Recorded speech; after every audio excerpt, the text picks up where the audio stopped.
ಶ್ರೇಷ್ಠವಾದ ಜೀವವನ್ನು ಯಾವ ಮಾನವ ಹೊಂದಿರುವನೋ ಅವನು ನಿಜವಾದ ಪರಮಾತ್ಮ ಕಾಣಿರು. ದೇವ ಯೇಶಮುವೆ, ಹಾಗಾದರೆ ನಾವು ನೀವುಗಳೆಲ್ಲರೂ ಪರಮಾತ್ಮರಾಗಲು ಸಾಧ್ಯವೇ? ಅದು ಎಂತೆಂದರೆ ಆಸೆ, ಆಮಿಷ, ತಾಮಸ ಹುಸಿ ಮಾಡಿ ವಿಷಯವೆಲ್ಲವನ್ನು ಸಟೆ ಮಾಡಿ ಕುಟಿಲ, ಕ್ರೋಧ, ಮಿಥ್ಯವೆಲ್ಲವನ್ನು ಹುಡಿಗುಟ್ಟಿ ರಂಗವಲ್ಲಿಯ ನಿಕ್ಕಿ ಸುಮತಿ ಎಂಬ ಹತ್ಯೆ ಕೊಂಡು ಪುಣ್ಯ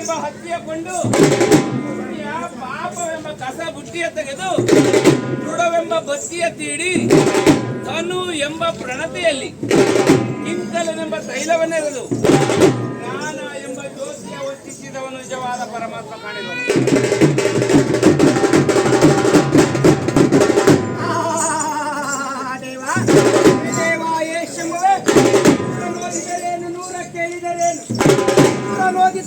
ನೂರ ಕೇಳಿದರೇನು